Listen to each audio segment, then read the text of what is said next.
universe represented by Brahma is not permanent. In fact, it's quite temporary. Brahma only lives for 100 years and then Like a he dies human lifetime. and a new universe will be born. Now, let's talk about time I think 100 years for him, which is much Brahma longer lives for for us. 100 right. years, Yeah. and each year of Brahma has 360 years. And we are currently on the first day of the 51st year of his reign. Yeah, so the time There frames are day really and different. night. Oh, okay. During the day, Brahma creates life, and during the night, all life he created is absorbed back into him. Therefore, we will only be there for this day of Brahma, which is the first day of his 51st year. But don't be sad. Wow. Let me promise you Yeah. that this is quite a long day. Wait, we're there for his Yug. one day. Yeah, that's Large units Of his of time. 51st. yeah. Think of Yug as a unit of time that is measured in thousands to millions of years. जय हिंद दोस्तों, आज का जो video है वो मैं आपके लिए लेके आया हूँ। एक बाहर का चैनल है जिसका नाम है इंटरनेट रैबिट होल डेली, और ये रिएक्शन दे रहे हैं इंडियन मॉक यूट्यूब चैनल पे। और इंडियन मॉक यूट्यूब चैनल पे जो सनातन धर्म से रिलेटेड जो चीजें हैं उसको डिकोड किया जाता है। बहुत सारे लोग ऐसा मजाक उड़ाते हैं। ब्रह्मा की बहुत सारी कहानियां होती हैं कि ब्रह्मा सरस्वती के पीछे भागा, पता नहीं कौन कौन सी कहानियां जो है वो ऐसे पता नहीं कौन कौन से ग्रंथों में लिख दी गई हैं। लेकिन ब्रह्मा एक्चुअल में है क्या, वो इस वीडियो में जानेंगे, वो भी अंग्रेजों के मुंह से। जो फॉरेनर्स हैं वो सनातन धर्म की तरफ अट्रैक्टिव हो रहे हैं। हमारे ऐसे कुछ इंग्लिश चैनल हैं जिनकी रीच जो है वो इंटरनेशनल लेवल तक है। फॉरेन के लोग जो हैं वो उन वीडियोस को देख रहे हैं, उन पे रिएक्शन दे रहे हैं, और उन वीडियोस में जो ज्ञान छुपा हुआ है, जो नॉलेज छुपा हुआ है, जो सनातन धर्म की किताबों से है। तो ये सारा जो वीडियो है, जो इंडियन मॉन्क का वीडियो बेसिकली उस पर रिएक्शन दे रहे हैं, ये वो विष्णु पुराण से लिया गया है। और उसमें जो कैलकुलेशंस है वो आपको समझनी और जाननी बहुत ज्यादा जरूरी है। वीडियो लगाता हूं मैं स्क्रीन में, और बीच बीच में जो ट्रांसलेशन है, जो लोग जो हिंदी व्यूअर हैं उनको मैं ट्रांसलेशन करके बताऊंगा। उनको अगर समझ नहीं आएगा कोई वर्ड तो उसको मैं एक्सप्लेन कर दूंगा। तो आप ये वीडियो जरूर देखिए, क्योंकि आपको इसके बारे में बहुत ज्यादा अच्छी जानकारी मिलेगी कि सनातन धर्म की किताबों में जो ब्रह्मांड के बारे में क्या कुछ चीजें लिखी हुई हैं, और टाइम पीरियड के बारे में जो चीजें लिखी हुई हैं वो वाकई काबिले तारीफ है। तो देखते हैं ये वीडियो लगाता हूं मैं स्क्रीन पर। Like, I gotta read a book or listen. I generally listen to audiobooks. I gotta get something on Hinduism so that I can really start to retain this. So we appreciate you guys being so patient with us as we sometimes review the same information and still forget. Yes, and this is from Indian Monk. So thank you. Nice. Should we read the description or? Oh, okay. It's just sort of asking the question of like, you know, We'll how flash is it up on the screen there. How is the world created? Puzzled mankind. How was it created? And who is responsible for creation? In Hinduism, there are many theories about how the universe was created in the earliest days. There's many theories. Let's explore some of them. In Hinduism, the universe is not one single entity. There are an infinite number of universes that are constantly being created and destroyed. In other words, we live in a universe that belongs to a multiverse. We've heard about some of this The before. universe will Yeah. ultimately die, Watch video. but the multiverse lives on. Lord Vishnu is a personification of this multiverse. According to Hinduism, Lord Vishnu was asleep in the cosmic ocean of all causes before the creation of the universe. His bed is a giant serpent with thousands of cobra-like hoods. The universe was created in a triad of roles: creator, maintainer, and destroyer. Lord Vishnu is तो दोस्तों यहाँ पर मैं video को रोकता हूँ, क्योंकि यहाँ पर मैं आपको बता देना चाहता हूँ, इस वीडियो में यह बताया गया है कि जो विष्णु है वो कॉस्मिक ओशियन में लेटे हुए हैं। कॉस्मिक ओशियन क्या होता है? आप जब आसमान देखते हो उसको हम एक कॉस्मिक लेयर कहते हैं। हमारा पूरी की पूरी गैलेक्सी, हमारा पूरा का पूरा ब्रह्मांड जो है वो कॉस्मोलॉजी से ही बना हुआ है। तो उस कॉस्मिक ओशियन के ऊपर जो विष्णु है वो लेटे हुए हैं। और हमारे जो पुराणों में है, जो विष्णु पुराण है, उसमें यह भी लिखा हुआ है कि जो विष्णु भगवान जब सांस छोड़ते हैं तो ब्रह्मांड, तो हजारों ब्रह्मांड बन जाते हैं, और जब वो सांस लेते हैं तो ब्रह्मांड खत्म हो जाता है। तो वो टाइम पीरियड की, जैसे आप अभी सांस लेते हो तो आई थिंक 1 सेकंड में आप इन आउट करते हो, ठीक है? आप सांस लेते हो, सांस छोड़। तो इसमें यह कहा गया है कि जो विष्णु भगवान है, इट रिप्रेजेंट, विष्णु भगवान किस चीज को रिप्रेजेंट करते हैं? अब उन लोगों के मुंह पर भी करारा तमाचा लगेगा जो विष्णु भगवान के ऊपर, जो ब्रह्मा के ऊपर क्वेश्चन करते हैं, ब्रह्मा विष्णु महेश के ऊपर क्वेश्चन करते हैं। उन लोगों को भी ये चीज जरूर समझनी चाहिए कि विष्णु का मतलब क्या है, ब्रह्मा का मतलब क्या है। ब्रह्मा का मतलब ब्रह्मांड से है। वो कोई ऐसा आपको साधु बाबा नहीं दिखेंगे जिसके 4 सिर हैं। वो फिजिकल इन ह्यूमन फॉर्म में नहीं है, वो है सिंबॉलिक फॉर्म में, वो है रिप्रेजेंटेटिव फॉर्म में। जिनको नहीं पता होता है वो फिर भ्रमित हो जाते हैं कहानियों में। तो यही यहाँ पर बताया गया है। तो विष्णु भगवान जब सांस छोड़ते हैं ब्रह्मांड बन जाते हैं, विष्णु भगवान जब सांस लेते खत्म हो जाते। हमारी साइंस भी ऐसा मानती है कि बिग बैंग हुआ, ब्रह्मांड विस्तार हो रहा है, और एक टाइम आएगा जब ये वापस ऐसे हो जाएगा। तो उसी चीज को इस वीडियो में एक्सप्लेन किया गया है। आगे का वीडियो देखते हैं। the maintainer. Lord Brahma is the creator. Lord Shiva is the destroyer. Oh, that's The universe was created through the Making actions sense of now. Lord Vishnu, who slept and let a lotus bloom Oh, from wow. his navel. The lotus stem represents the creation of the universe, while Brahma is found at the flower's center and represents the creator. The time it takes for one universe to be created and the next one to end is also the duration of one breath of Lord Vishnu. One breath. When he exhales, thousands of universes come into being and a new Brahma is born in each one. But when Lord Vishnu inhales, all universes get sucked in and Brahma dies. Lord Brahma represents the universe that we live in. He creates all life forms and is responsible for the physical world that we live in. Lord Vishnu is the personification of the eternal multiverse. He is responsible for the continuation of life in all universes. Brahma is the representation of our temporary physical universe, Okay. while Vishnu is the representation of the eternal multiverse that exists forever without any beginning or end. I love the breath thing because when you do the ocean breath, Is that in like like- a breath work class, Okay. it's like never ending. It's like don't pause at all. It's like in and out, and it's like the ocean. It's just Yeah, yeah. it's the cycle on and on and on. And so clearly forever. one breath would be like billions of years, for us, but just sort of one breath for and then the God. the exhale, and then it begins again, and then it. Yeah, yeah. And there has been that away. sort of oscillating theory of the universe where, it sort of gets, the Big Bang happens and everything concentrates back to a point and starts over again. There's Well, of course... that's what I believe, like in reincarnation, and like I feel like it comes full circle at the end of the day. Now, what It's- science seems to be saying these days is that things are actually moving outwards and spreading thinner and thinner and thinner. But there's also theories. The multiverse theory now, of course, is legitimate science with a lot of people who following string theory, or as I understand, it's called M theory as well too. So it's really interesting to see how this ties into all that. yeah, this is really good. यहाँ पर ये यही चीज बोल रहे हैं कि इसका मतलब है कि जो ब्रह्मांड बनता है फिर वो खत्म होता है फिर वो बनता है। तो ऐसा नहीं है कि बिग बैंग से पहले कुछ नहीं था। लोग कहते हैं, अक्सर क्वेश्चन होता है कि बिग बैंग से पहले क्या था। तो ये जो होस्ट हैं यही चीज डिस्कस कर रहे हैं कि जब सांस छोड़ी तो ब्रह्मांड बन गए, और जब सांस ली तो ब्रह्मांड खत्म हो गए। और जो ब्रह्मा है, हमारा जो ब्रह्मांड है वो हमारा एक ब्रह्मा है, उसको हम ब्रह्मा बोलते। जो ब्रह्मांड है हमारा वही ब्रह्मा है। लोग पौराणिक कहानियों में चले जाते हैं। मैं हमेशा ये कहता हूं कि पौराणिक कहानियां जो है वो सिंबॉलिक है, वो प्रतीकात्मक है, वो कुछ चीज को रिप्रेजेंट करने के लिए बताई गई हैं, लेकिन असली ज्ञान जो है वो कुछ और है। जैसे शिवलिंग को लोग जो है वो बस एक पुरुष का वो समझ लेते हैं, लेकिन एक्चुअल में वो शिवलिंग जो है वो एक चिन्ह है। वो किस चीज का चिन्ह है? हमारे पूरे ब्रह्मांड का, हमारी गैलेक्सी का। तो वही सारी चीजें इस वीडियो में आगे हम देखते Video. The current universe represented by Brahma is not permanent. In fact, it's quite temporary. Brahma only lives for 100 years and Temporary. then Like he a dies human lifetime. and a new universe will be born.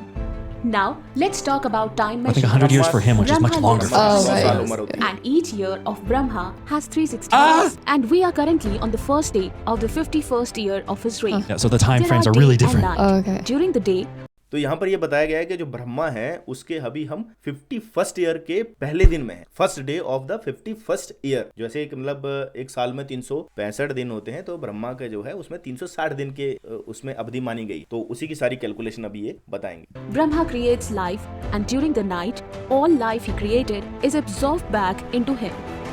Therefore, we will only be there for this day of Brahma, which is the first day of his 51st year. But don't be sad. Wow. Let me promise you Yeah. that this is quite a long day. Wait, we're there for his one day. Yeah, that's Large units of his of time. 51st. Yeah. Think of Yug as a unit of time that is measured in thousands to millions of years. The Vishnu Puran, an ancient Hindu text, has details about these Yug measurements. A Mahayug is made up of 4 sub-yugs that are distributed in the ratio of 4:3, 3:2, 2:1. In a Mahayug, the Kali Yuga is the shortest yuga and lasts for 432,000 solar years, followed by the Dwapar Yuga, which is twice as long as 864,000 years. Wow. Then there's Basically a Treta lot of Yuga years. at 12,96,000 years, and finally the Satyug, which is 17,28,000 years. तो यहाँ पर ये बताया गया है कि जो कलयुग है वो 4,32,000 साल का होता है। द्वापर युग उसका डबल होता है 8,64,000 साल का। त्रेता युग जो है वो 12,96,000 साल का होता है, और जो सतयुग है वो 17,28,000 साल का होता है। तो हर युग जो है वो डबल होता जा रहा है। तो यानी कि सतयुग जो है वो कलयुग के 4 टाइम होगा, 4 गुना होगा। तो इस सारी कैलकुलेशन को आप मिला दिया। अभी कुछ ऐसा हुआ था जैसे राम जी के जन्म का काल भी खोजा गया। तो कुछ लोग साइंटिस्ट कहते हैं जब ये नासा का एक सॉफ्टवेयर है उसमें जब वो डेट डाली गई गई, जो ग्रह नक्षत्र रामायण में लिखे हुए हैं, उनकी डेट जब उस सॉफ्टवेयर में डाली गई तो वो आज से लगभग 7000 साल पहले के आसपास निकलती है। तो उससे पहले भी अगर आप पीछे चले जाओगे तो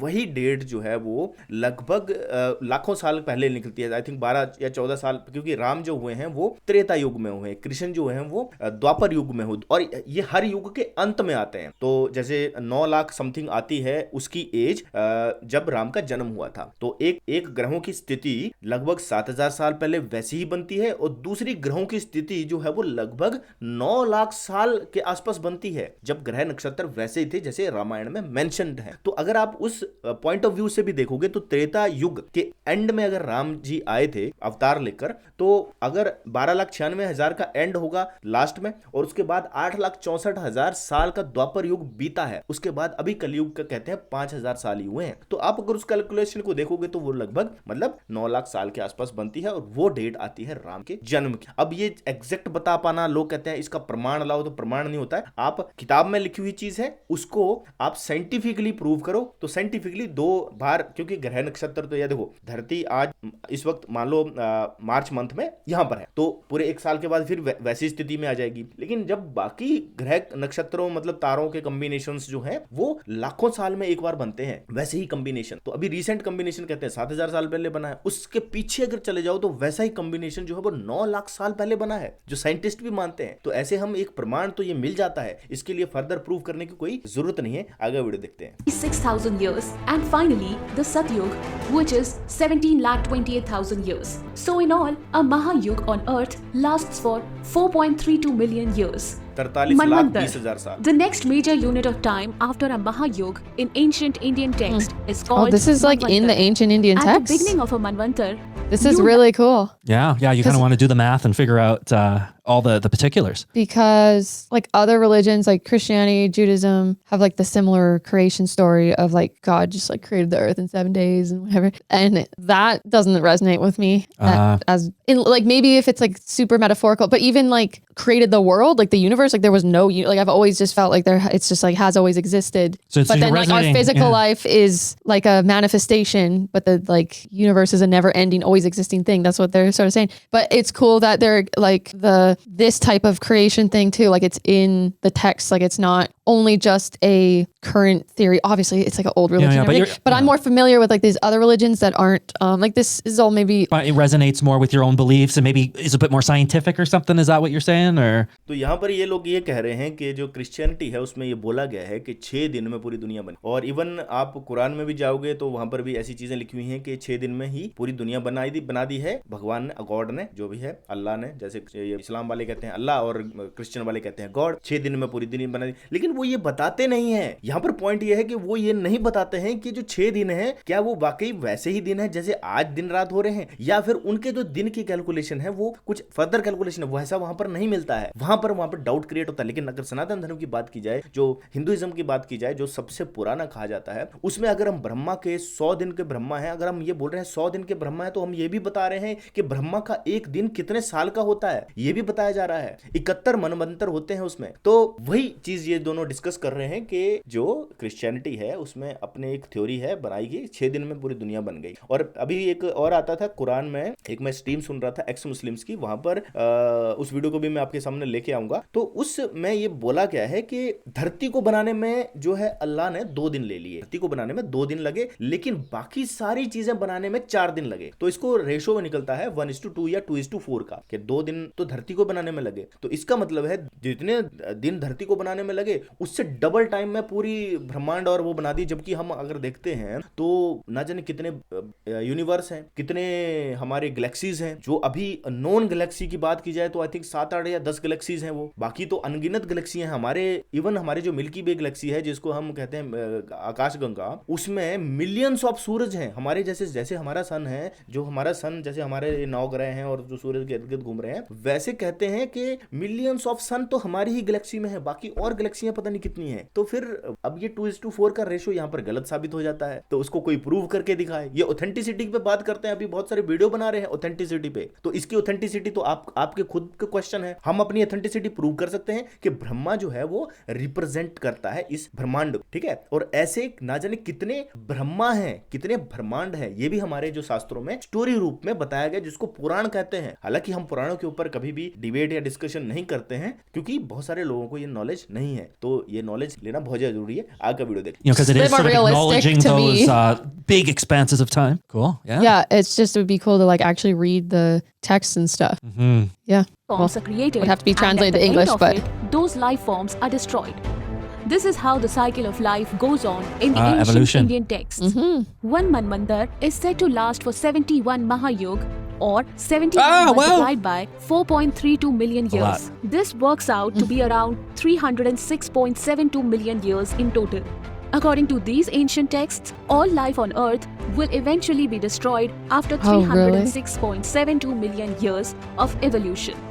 Interestingly, around 252 million years ago, the Earth experienced its largest mass extinction event. Most species on Earth were killed, including nearly 90% to 96%. Was it an ice age or was it the asteroid? What was This it? was Was something also hitting the the Earth? That's for biggest Bang? sure. mass extinction No, period. the Big Bang's when in everything space. started. Way long ago. After each mass extinction, Yeah, but of they could life- have their own interpretation, because the other one we watched too, with the other creation story we watched, it's with Morgan Freeman. And Yeah, very short one. Wasn't he saying, was it Western scientists? He was like, oh, they've hypothesized the Earth to be this many million years old or whatever. But then the Hinduism, she was like, oh, well, they think it's way older, like this many millions of Oh, I whatever. don't quite recall, So but- like, oh, okay. Well, I edited it. So it's like when you watch something like this too, you have to be open to, you know, like it's they have their own version of the Big Bang, or like there wasn't just like nothing and then the Big Bang. So like I'm just seeing it through like, oh, what if like this is their interpretation of the Big Bang? Like there was already all this okay. stuff before, and then like, oh, this was just the तो यहाँ पर ये लोग कह रहे हैं कि जो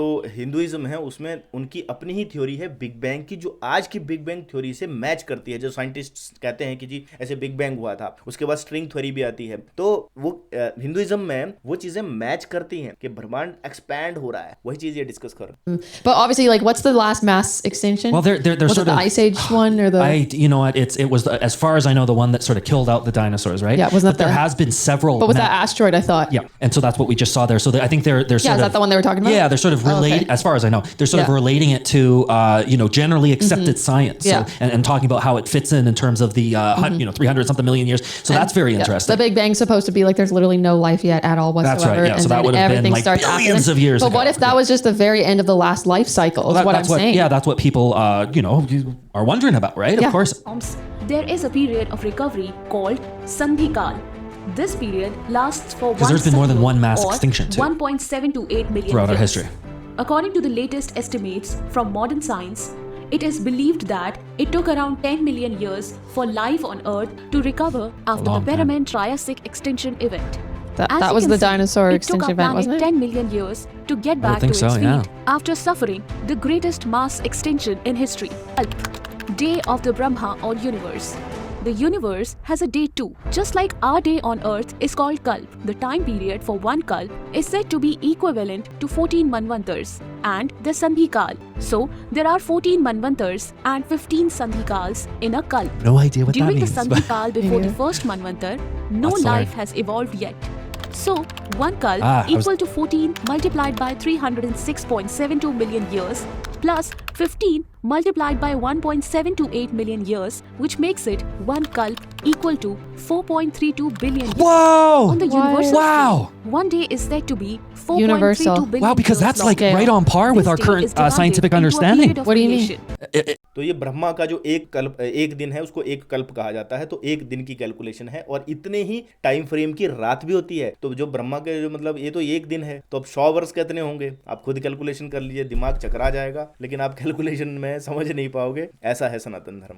If I'm correct, Oh, 4 like as in like the Big Bang is supposed to yeah, set yeah, I to be think it's 4.32 because billion years isn't ago. the scientific consensus around like 4.6 or something like that? Like, so this is because I was kind of wondering how this was all going to add up. Day cycle, night cycle, even moon, or then Specific moon to our cycle is planet another even. Yeah. extension of our cycle. Like it's just that, but on a bigger and bigger and bigger scale. And a night period during which no creation takes place. Each of these periods is also 4.32 billion Oh, years each long. In period. other words, one day of Lord Brahma on the universal scale is 8.64 billion years long. It's interesting to note that, according to modern scientific discoveries, the oldest life form on the Earth Okay, so it's the is oldest life form. 4.2 Okay. billion years old.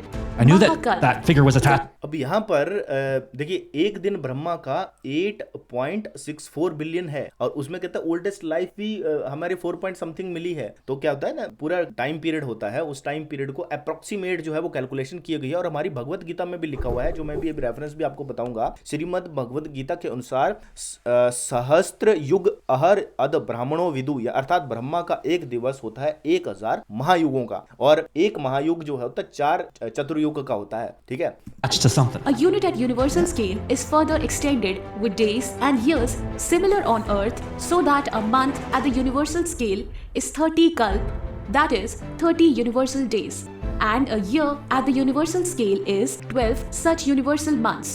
This enables life forms to rise and fall in accordance with the karma they have earned. On the universal scale, 100 years are defined as the lifespan of a universe. This is called a Mahakalp. A universe is said to end at an of an entire universe. There we go. Here's more. Here's the math again. 8.64 gonna be a long multiplied by one. 30 multiplied by I've I've always heard that Indians were really good at math. It's gonna go to so, a trillion. which totals Yeah. to around the ancient Indian texts says that our universe is currently on the first day of its 51st year. During this day, we are in the Kalyug of the 28th Mahayug of the 7th Manvantar. So just like how many years do we have though until it have left lots dies. more than we can ever Okay, so fathom can we in our say little human that- brains, I think. Can we say at least according to the Hinduism ancient texts, like we don't really need to be that concerned Oh, about climate change? Oh, get out of here. Stop it.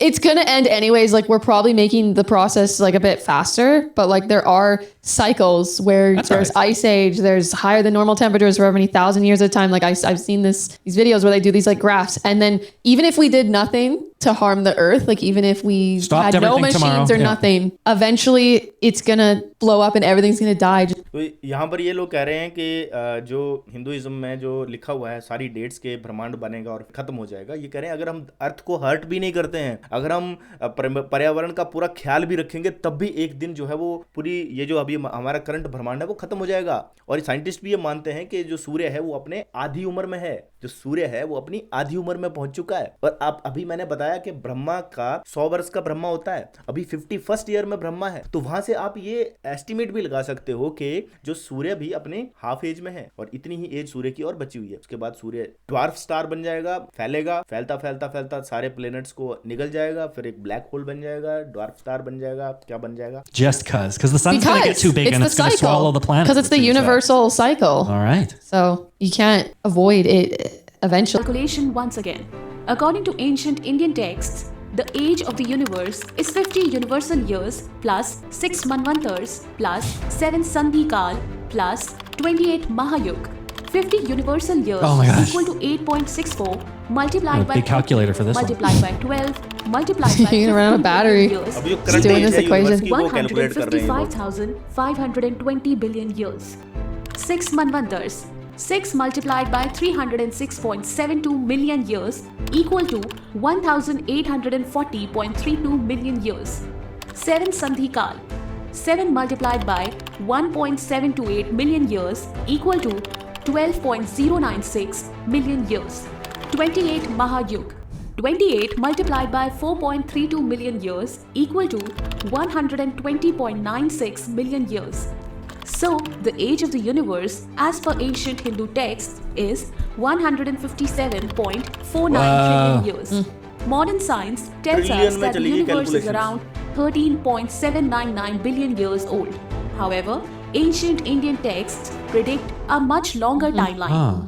Ancient Indian texts says that the age of the universe is around 311 trillion years. This video is only an attempt to appreciate the great scale of time on which ancient Indians were working. We do not come across any other ancient civilizations that talk in terms of billions Wow, or yeah. trillions of years of calculations with specific names given That's to very such interesting. large periods Yeah. of time. Like तो यहाँ पर ये कह रहे हैं कि जो video में, जो इंडियन मॉन्क का वीडियो है, उसमें ये कह रहे हैं कि ऐसा कोई और सभ्यता है ही नहीं जो ट्रिलियन ईयर्स की बात करती हो। कोई कहता है 6000 साल पहले दुनिया बनी है, क्रिश्चियनिटी जो इस्लाम है वो भी ये कहता है कि ये दुनिया बने हुए सब 6000 साल हुए हैं, 6 दिन में जो परमात्मा ने पूरी दुनिया बना दी। यहाँ ट्रिलियंस की बात हो रही है, आगे बढ़ The देखते हैं। famous Oh, can we- American oh, I wanna read this. cosmologist Carl Sagan said This is in one his of book, my, I think she's gonna the narrate it. Hindu religion Yeah. is the only one of the world's great faiths dedicated to the idea that the cosmos itself undergoes an immense, indeed an infinite, number of deaths and rebirths.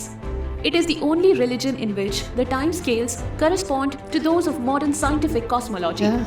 Its cycles run from our ordinary day and night to a day and night of Brahma, 8.64 billion years long. Longer than the age of the Earth or the Sun, and about half the time since the Big Bang. A picture of Carl Sagan there, because this is actually one of my heroes. I love Carl Sagan a whole lot. He put together the TV series Cosmos back in the 80s, which was at the time the most popular sort of documentary series ever, as I understand it. He wrote the book, the fiction. That's him there? Yeah, that's Carl Sagan. Is he Hindu?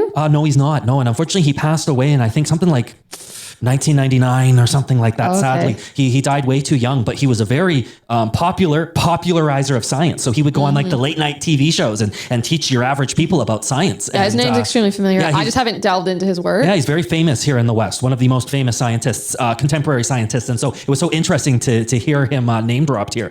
So that was really cool. Cool. Okay, so I'm really excited to. I had picked out a different one too that actually Jabby Koei reacted to. I just saw just now. Okay. I seen it. That's not grammatically correct. You I told me. saw it. Yes, I saved this that they reacted to in a playlist. Like I didn't even know they had reacted to it at Yeah, all. like the crazy Hindu multiverse theory. Sort of it's like described a by a podcast. Yeah, religious gentleman, It said yeah. like Indian monk explains like multiverse. well, there you go. We got theory, more Hindu to multiverse theory. check out here as always. Yeah, so I'm really excited to see that clip. I think it's from a longer podcast.